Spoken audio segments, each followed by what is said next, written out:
2006, digital cameras outsold film cameras. In 2012, Kodak filed for bankruptcy. The same year, digital camera sales peaked at 11 million a month. 2 years earlier, in 2010, mirrorless cameras came to the market and eventually beat the digital SLRs. The same year, the Time magazine all-time 100 gadget list had 11 cameras. These were the 100 greatest and most influential gadgets from 1923 to 2010. Only 2 of them were film SLR cameras, Nikon F and Pentax K1000. We saw in this video what a breakthrough Nikon F was, but out of the thousands of innovative models from 1920s to 2010, Pentax K1000 makes it to the Time magazine list along with Nikon F. For a lot of people who grew up in the film camera era and still with us today, Pentax K1000 was their first real camera. The year is 1976. Money, money, money, must be funny in the rich man's world. And we fell in love with Jessica Lange. The world of the future seemed brighter. It was a time for substantial expansion of the consumer market. The Pentax K1000 by Asahi Optical Company of Japan was introduced this year, 1976, and continued the longest unbroken production run for this style of camera over 22 years until 1997. That's the same length as the professional Pentax LX and 1 year more than Nikon F3. K1000 sold over 3 million units, which would make it one of the best-selling cameras of all time. Therefore, it is historically important to our technology heritage. K1000 did not achieve those results with long feature lists or bleeding-edge technologies, but the solid build, mechanical reliability, and simplicity. It doesn't dumb down the process of photography like point-and-shoot cameras or today's phone cameras. It delivers all the basics of the art and science of photography in a clean, uncluttered, and usable way, which is excellent for learning. Its manual operation is not fake or an add-on feature like some cameras that came later in 1970s or 80s. One can actually grow with this camera and not necessarily see it as a passing phase towards something serious. This camera is serious enough for the vast majority of the users. K1000 is part of the K-series cameras, which were based on the first Pentax bayonet mount called the K-mount. The K-series replaced the Spotmatic series like this one. Until that time, Pentax cameras were based on the M42 screw mount, also referred to as the Practica Pentax mount or Pentax screw mount. The K-mount was originally designed by Carl Zeiss. At the time, Carl Zeiss was courting a partnership with Pentax, and let's say the K-mount was an engagement ring. But that didn't work out, and later Carl Zeiss actually married Yashica to deliver the new generation of Contax, which we covered here. But Pentax kept and developed the K-mount, and it survives to this day. The other Pentax K cameras were Pentax K2, KM, and KX, introduced a year earlier in 1975. K2 DMD came out the same year as K1000 in 1976. The next model of K1000 was K1000 SE in 1977. All of these share the same body design but with different features and controls. Pentax K1000 took Pentax KM, removed the self-timer, depth of field preview, film reminder dial, FP flash socket, and reduced the cost for mass appeal. Pentax KM in turn was almost identical to the Spotmatic F with minor cosmetic changes. The most successful of the K series by a large margin was this Pentax K1000. 1976 were a very busy year for camera innovation, especially for Pentax and Canon. Canon launched the famous AE1, which we reviewed here. That model can be described as Canon's version of K1000. It sold 5.7 million in 9 years, so it's the record holder in sheer numbers, but K1000 wins in duration. The same year, Canon also released AT1 and the new version of professional F1, referred to as F1N, which we reviewed in detail here.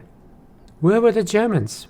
Well, leaving aside Leica, which appeared a little disoriented at the time, trying to recover from the shock of the Japanese efficiency, Rolleiflex was a brand which was introducing competing SLRs looking very much like the Japanese counterparts.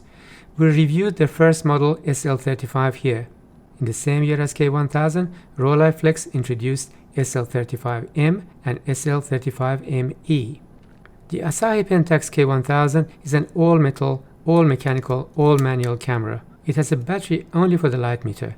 As we all know by now, those are the desirable vintage film cameras which outlast their owners by 1 or 2 generations. Some later K1000 SE models made outside Japan in China removed the name Asahi. These replaced the top and bottom plates with plastic finished to look like metal. A similar technique used in Canon AE1, which we reviewed here. AE1 for the first time used a significant amount of structural plastic to make it lighter and cheaper. The use of injection molded ABS plastic was well disguised, for example for the top panel, which was finished with satin chrome or black enamel to make it look like metal.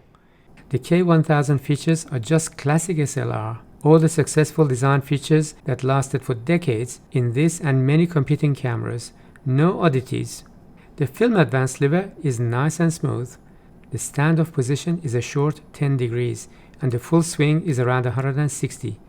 It's ratcheted, so a few short strokes will also do the job. I mention it because it's not a universal feature of all SLRs. After you wind, this little window turns orange, indicating that the camera is ready to shoot. Black means not ready. The frame counter is on top. It counts up to 37. The starting number is 0 in red. It counts every 5 numbers, 5, 10, 15 and so on. Number 36 is shown in red as the theoretical last shot, but number 37 is also shown with a notch. Here's the shutter release button, which is threaded to take a cable release. Shutter release is very soft, so be careful not to shoot accidentally, as there is no shutter lock except a double exposure prevention. The sound of the shutter is a classic mechanical camera, quite loud and satisfying, giving a sense of achievement. The shutter speeds are on this dial. They go from 1 full second to 1/1000th of a second plus bulb, and X sync flash of 1/60th of a second. K1000 has a horizontally traveling rubberized silk focal plane shutter, which was common for most 35mm SLR and rangefinder cameras until titanium or titanium, aluminium, and carbon fiber shutters gradually took over. The ISO selection is manual, as there was no DX coding at that time. The ISO range is from 20 to 3200. Lift up the shutter dial and rotate to select the ISO in this window. The finder is nice and bright, with a magnification of 0.88 with standard 50mm lens. The viewfinder has a center micro prism. The later Pentax K1000 SE improved a little by adding a split image circle plus a micro prism collar. Light metering is the simplest center the needle method. It's logically and intuitively arranged, so overexposure or the plus side is up and underexposure or minus is down. The center position means correct exposure. The CDS light meter averages the full frame. Your lens cap is your on and off switch. Lens cap on means light meter off. Lens cap off means light meter on. Leaving the lens cap off means the battery continues to drain. The light metering is done with full aperture. It's spring-loaded, so it reduces to f-stop that you selected just as you press the shutter button, then returns to the full aperture immediately. The K-mount communicates the aperture scale to the camera body without any action from the user, unlike the earlier Nikon lenses with rabbit ears that needed a particular lens mounting process and back and forth aperture ring shuffle. K1000 has a hot shoe for flash as well as an X-flash sync socket complying with PC or Pronto Compor standard from these two Carl Zeiss subsidiaries. The camera has no internal flash ready indicator.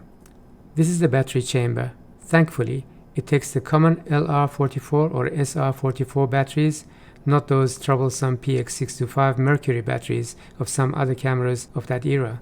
For battery check, put the ISO on 100. Set the shutter to B. If the needle comes up, the battery is okay. Pentax was already very successful and popular with the earlier Spotmatic range, which has a lot of similarities to K1000. The main differentiator is the K-mount lens rather than the older M42 screw-mount lenses. The K-series introduced the K-mount. K1000 accepts any other manual focus K-mount lens. This includes the SMC Pentax, SMC Pentax M, SMC Pentax A type lenses. Also, almost all lenses with Pentax K AF and KAF2 autofocus lens mounts, introduced in 1987 and 1991 respectively, work in manual focus mode. However, the later SMC Pentax FAJ of 1997 and SMC Pentax DA of 2004 types, which lack the aperture control ring, and also the K-mount lenses designed for APS-C cameras, will work with limited functionality. The older M42 screw mount lenses also work with a simple adapter in stop-down metering mode. In short, there's a huge list of lenses from Pentax and third-party suppliers that work with this camera today, with very good quality and very low price. The K1000 lacks some of the features that one might find on other cameras of that era, including other Pentax models. The question is whether these features make a substantial difference. Limited feature number 1. It doesn't have a self-timer. This feature was supposed to be used for family shots. Now let's think about this one. How many of us use the self-timer feature in our smartphone cameras? Never? You didn't even know it was there? Yeah, exactly. Who needs them? I keep telling you on this channel, if the self-timer is present in a vintage camera, just ignore it. They fail over time, and trying to repair them is not worth the trouble or the cost. Just get someone else to press that shutter button for you, like you do with your phone. Missing feature number 2. Even by 1976 standards, the camera settings information in the viewfinder is very limited. To check the settings, you need to look outside at the shutter dial or aperture ring. I would say this is something you might find either annoying or liberating. Do you find any old Leica purists complaining about zero information displays? Nope. They seem to be proud of it. So, as a learner, I wouldn't worry too much about it. Here's the full list of missing features that you may not actually miss. Here are some workarounds. For on-off switch, use the lens cap. For double exposure, take the first shot, then use the rewind crank and take out the film slack. Then press the rewind button and pull the film advance lever again. This will charge the shutter, but the film will not move. Shoot the second picture. The next time you pull the film advance lever, it will move the film as normal and you can continue. For light metering modes, look through the viewfinder and find a combination of elements that give you the right balance of light and dark. Adjust your aperture and exposure, then reframe and shoot. For depth of field preview, press the lens mount button and half rotate the lens. This will give you a depth of field preview temporarily. Make sure you fully mount the lens before actually taking the picture. For security locks, use muscle memory and don't do anything crazy. If you feel the need for interchangeable focus screens, congratulations, you're now ready for your next professional camera. If you want custom functions, there's something wrong. See a therapist. To load the film, pull this up, the back opens, rotate this until you see the slot, put the end of the film in there, pull this to the other side, pop it in, push this down, hold this against the sprocket, advance and shoot a couple of times until you see the end of it on the other side. Good enough. Close, shoot. This hasn't reached 0 yet. Shoot a couple of blanks. This is still not ready. You advance one more to number 1. This is the real shot. As you advance, you should see this rotating. Also, as you advance, this also rotates.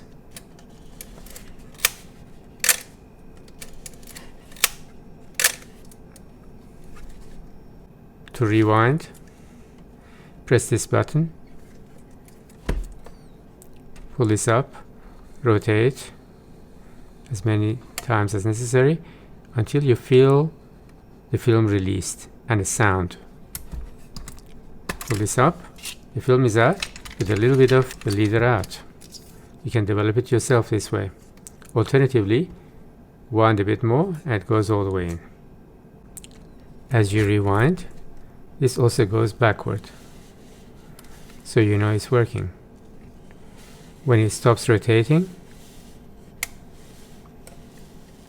at this point, film is out of the chamber.